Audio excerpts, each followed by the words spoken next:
Did you know that in 2025, over half of Canadians are saying online that they're financially struggling, while Ottawa is insisting our economy is resilient? Yeah, we're going to talk about that today. Welcome to Unfiltered. My name is Dan, and this is where we cut through the noise. Today, diving into what life really costs in 2025, from food to gas to rent, and why so many hardworking Canadians like you and me are feeling like we're barely keeping our heads above water. It's not about inflation, it's about priorities, power, and the price of survival.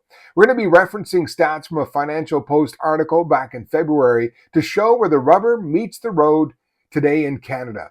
And at the end of this episode, we're going to show you what our community said at Unfiltered with a poll. It's powerful, so please watch all the way to the end of this video. Let's start with what hits us first, the grocery bill. We've all felt it, that moment at the checkout where you do a double take. $240 for a few bags of basics? I've seen multiple pictures on my own Facebook page with my friends who'll take a picture of their grocery cart and say, "This is what I get for $200. I'm sure you felt that as well. And it's not just meat anymore. It's even produce and pantry staples. It's all going up. Number 1. Food prices. While the GST-HST tax holiday that kicked off on December 14th may have helped slow food inflation, the price of food purchased from stores still ended the year 1.9% higher year over year. This is according to the latest Consumer Price Index data from Statistics Canada. Vegetables, dairy, eggs, and meat were up the most. The Food Price Report predicts the average family of 4 will spend an extra $800 on groceries in 2025. The biggest price increases will likely be for meat, vegetables, and restaurant food. According to the Financial Post February 2025 update, food prices in Canada have climbed over 9.1% year over year. Bread, dairy, fresh produce, all up. And when you stack that with shrinkflation, you're paying more and getting less. And this isn't just hitting urban centers. Rural Canadians who have often have fewer choices are seeing even higher price jumps. What are you cutting back on just to afford groceries? Drop it below in the comments and let's hear from you. Now, let's talk about housing. Number 2. Home prices. The national average home price in Canada ended the year 2.5% higher at $676,640, according to the Canadian Real Estate Association. The Northwest Territories saw the steepest rise in average home prices, up 34.8%. Ontario is one of the most expensive places to own a home, but was the only province where average home prices ended the year lower, down 1.7%.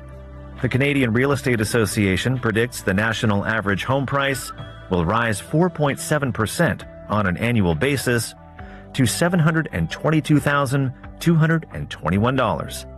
Even with cooling prices in some cities, affordability hasn't bounced back. The average detached home in Calgary, now around $695,000. In Vancouver, it's pushing $1.3 million. For the first-time buyer, good luck saving a down payment while also trying to live. And if you're renting, that's not much better. Number 3. Rent prices.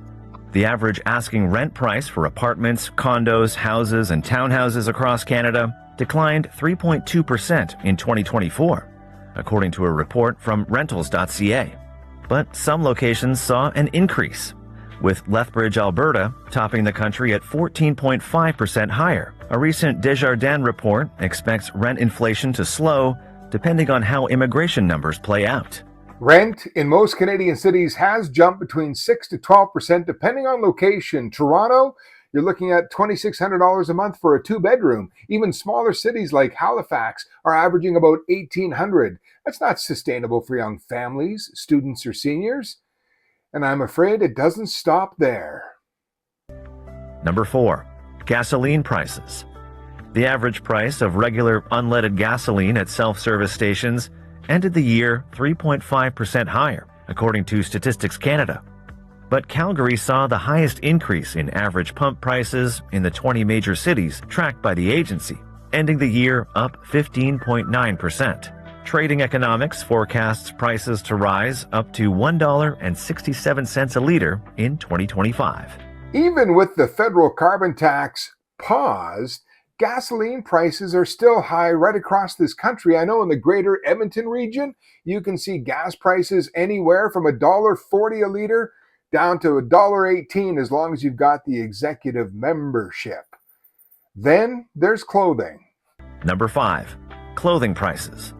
The price of clothing stayed relatively flat during 2024, but ended the year 5.1% lower due to a sharp drop in December, largely due to the federal government's GST/HST tax holiday.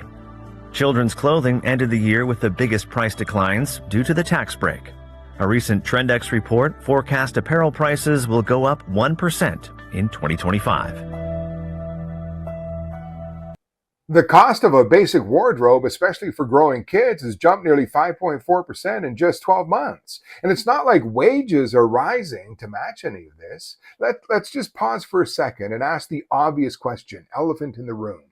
Are wages keeping up? Because here's what the data shows us. Average hourly wage in Canada, $31.15. That's $4,975 per month before tax for a full-time worker. Now compare that to rent, approximately $2,600 a month, groceries about $1,100 a month for a family, gas and essentials $500 to $800 a month. That doesn't leave much for savings, let alone emergencies or life. And it's even tighter for gig workers, part-timers, or small-town jobs where wages are below the national average. This is where the resilience narrative from Ottawa starts to really fall apart. If you're working a full-time job and are still falling behind, you're not alone. This is a systemic issue, not a personal failure. Before we keep going, if this breakdown is hitting close to home for you, please give the video a like and please share it. More Canadians need to see the reality behind the headlines. This kind of community conversation only happens here at Unfiltered. So if you haven't already, please subscribe and let's stay connected.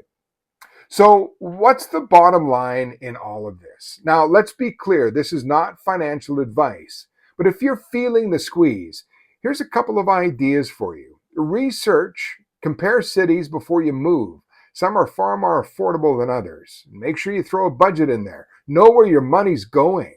And cut back. Eating in, canceling unused subscription, like Disney, it actually does all add up. And if you've got a trick to save money that actually works, post it in the community. This is a community. We need to stick together. If I could ask you just to hang in there for a second, I want to show you what our Unfiltered community poll uncovered with the cost of living.